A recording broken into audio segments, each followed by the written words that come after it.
Former President Donald Trump met with House Minority Leader Kevin McCarthy Thursday, as McCarthy has yet to appoint Republicans to the congressional committee investigating the deadly January 6th riot by Trump supporters. For months, Republicans have downplayed the insurrection, which was time to disrupt the counting of electoral votes. McCarthy's meeting with Trump came after the Select Committee investigating the Capitol riot said it would hold its first hearing about the attack on July 27th. After the meeting, McCarthy returned to Washington, D.C. from the Bedminster Trump Hotel to attend a dinner at the White House with President Biden and visiting German Chancellor Angela Merkel. CNN reports McCarthy will likely appoint supporters and defenders of Trump to the January 6th committee. House Speaker Nancy Pelosi can veto any of his picks. This comes as a series of new books offering new details about what happened January 6th when then-President Trump spoke to thousands of his supporters at a so-called Save America rally outside the White House and urged them to march on the Capitol building. We're going to walk down to the Capitol, and we're going to cheer on our brave senators and congressmen and women, and we're probably not going to be cheering so much for some of them, because you'll never take back our country with weakness. You have to show strength, and you have to be strong. To talk more about what happened January 6th, what led up to it, and particularly those last weeks of the Trump administration, we're joined by Michael Wolff, author of the new book Landslide, The Final Days of the Trump White House, which completes his best-selling trilogy on the presidency of Donald Trump following Fire and Fury and Siege. Michael, welcome back to Democracy Now! Why don't we start off right there when President Trump, I don't know how many tens of thousands, hundreds of thousands of lies this was, but said that he will join the others in walking to the Capitol. Did he ever have a plan to do that? Well, it was at that moment, just to set the background here, this was a speech that he was largely reading off the teleprompter, which is unusual for Trump. Certainly when he's in the moment, enthusiastic, he's departing from a speech. So he wasn't really thinking about this. His mind was wholly on Mike Pence and he believed that Mike Pence had the power and the willingness to throw out the electoral votes and install him as the president. That was on his mind. So he was sort of reading through this speech. But at one point, he did depart from the speech and said, "We will walk to the Capitol." And that was the moment at which all of his aides kind of looked up and said, "What did he say? We're going to walk to the Capitol?" And all of them had the same response. What is he talking about? Donald Trump doesn't walk anywhere. So that's what they all thought at that point. And then when he came down after the speech, they said, we can't do that. There's no security for that. And Trump responded, what are you talking about? And they said, you said you were going to walk. And he said, I didn't mean that literally. So again, we're in the world of Donald Trump, which is mostly a world of what's coming out of his mouth, and I would say that for a good part of the time, he's not even aware of what's coming out of his mouth. So, this is particularly significant right now for some who are thinking, why do we have to talk about Donald Trump? He's not the president anymore, even if he thinks he is. But the fact is, he by far is the leading contender if he chooses to run for president again, by far. And of course, just yesterday, the House Minority Leader went to the Bedminster golf course to meet with President Trump. And he, Kevin McCarthy, has yet to choose the 5 Republican members of the committee. They quashed the commission that would investigate the insurrection. Also, just interesting to note that you have the chair of the Congressional Black Caucus, Beatty, being arrested yesterday with 9 others. They were arrested in less time than it took Capitol Police, who were, to say the least, taken off guard, to arrest that number that day in the time of extremely violent riot, insurrection. Yeah, well, I mean, I think that there's no question Donald Trump runs the Republican Party. He is it's entirely top down.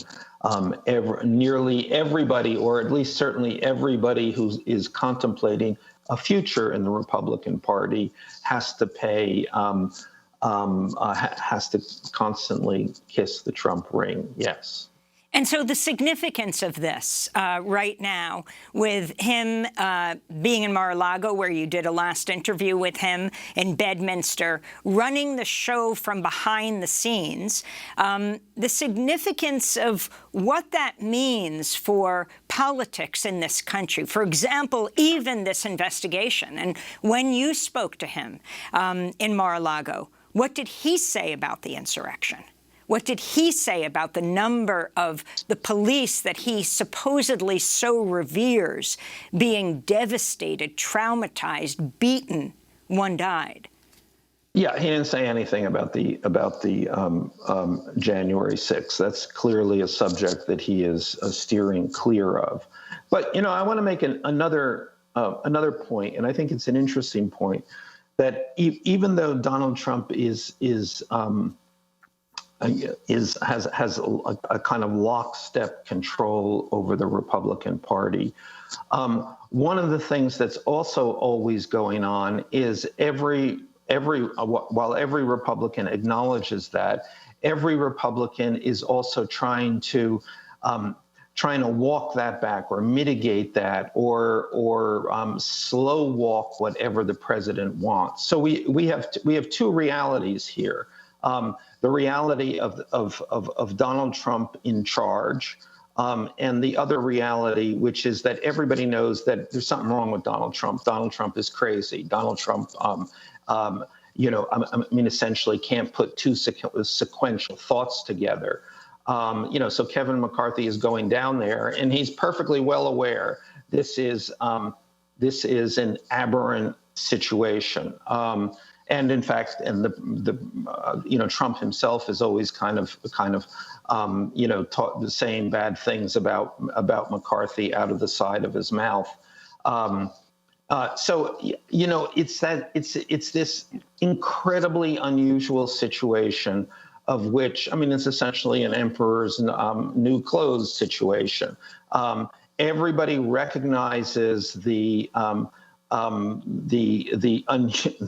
completely unusual nature of what's going on here, but nobody can do anything about it.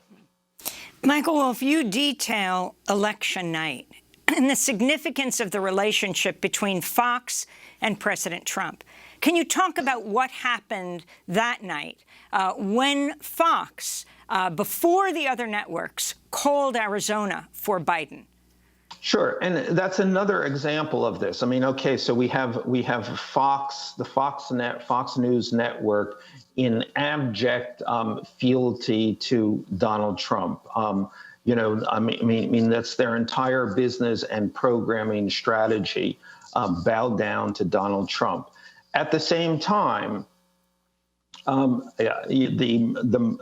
Murdoch family, who owns Fox, could change Fox at a second's notice if they wanted to, detests Rupert Murdoch, cannot stand him.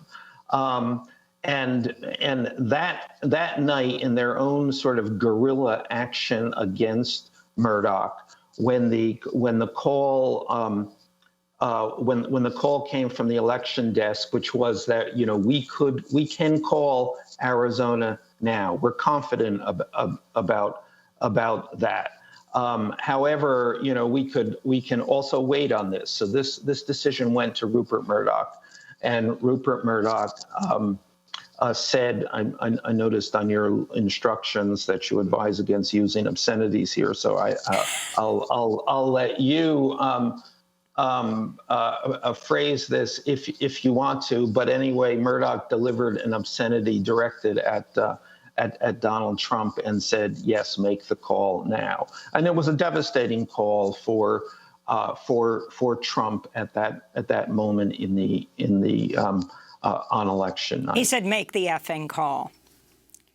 That's what he said. No, he didn't say that. He said, F him. In other words, directed to Trump himself. And what about Fox letting the White House know that they're going to make this call? Yeah, and I mean that got some attention, and so minutes before they made the call, Bill Hemmer, one of the Fox on-air people, called Jason Miller, who was one of the key campaign aides, and said, hey, this is what's going down. We're going to make this call. We can't do anything about it. So when this came out that I had reported this, then Fox immediately said, that's totally untrue, completely untrue. A lot of other, publications immediately went to say, okay, Michael Wolff is wrong. And then Jason Miller said, oh yeah, that was true. Everybody, many people around, many people heard that. Jason Miller, a surrogate for Donald Trump, who appeared on Fox. Yes, and who got the call. So, the call went from Bill Hemmer to Jason Miller, who said then, yes. And so you're a close observer of the right networks, of the right-wing networks like Fox, OANN, Newsmax, maybe not as close as Trump himself, who you say spent hours every day, I mean, just hours watching these networks. Well, I am pretty close. I am, in addition to writing books about Trump, I'm Rupert Murdoch's biographer. So yes, I'm pretty familiar. And so what about the role of Fox now, and particularly the role of Sean Hannity? Well, Hannity is in, I'm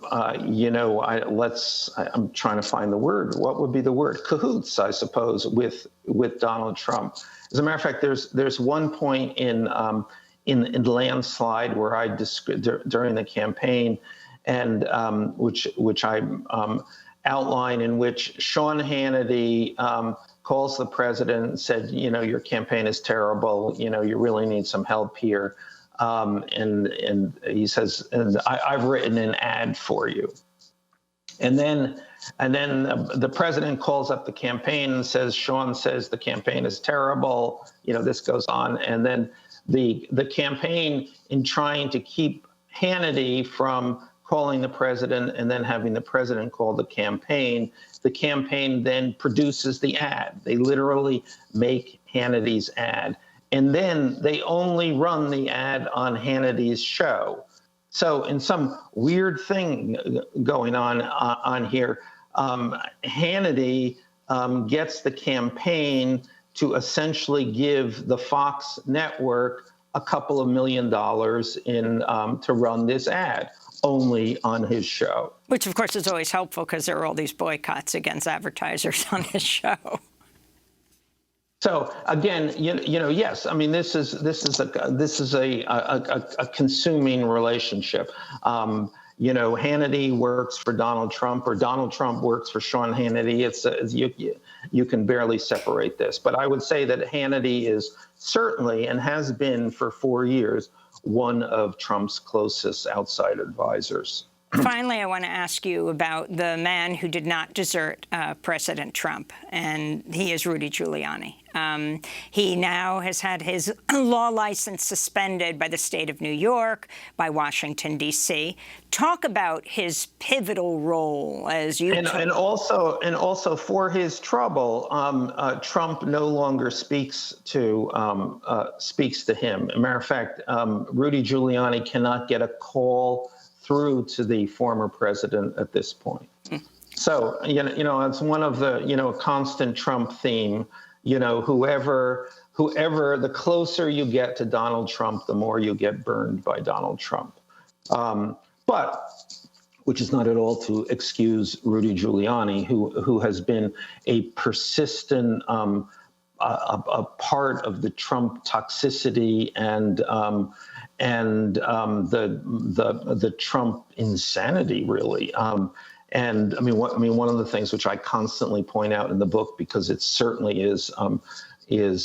could not be more germane, is that Rudy is drunk all the time.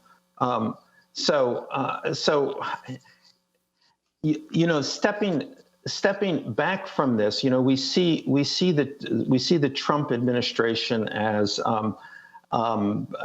in part terrifying and in part engaged in all of this destructive behavior, but on another level, it's also absurd. It's the gang that couldn't shoot straight. None of these people can do anything. They're either drunk or they're incompetent. And as we told the story, as the story unfolded about Donald Trump's effort to undermine the election, what was seldom said, certainly by the established media, is that he had no ability to do this. He had he couldn't work the levers of government. Everybody had deserted him. This was just a weeks and weeks and weeks of utter ridiculousness. It was. As I said a couple of times, it isn't really the big lie. It's the big lunacy, and Donald Trump is the lunatic in chief. I want to thank you so much for being with us. Michael Wolff, author of the new book, Landslide, The Final Days of the Trump White House, which completes his best-selling trilogy on the Trump presidency. Next up, we look at the catastrophic impact of the climate crisis around the world with leading climate scientist Michael Mann. Stay with us.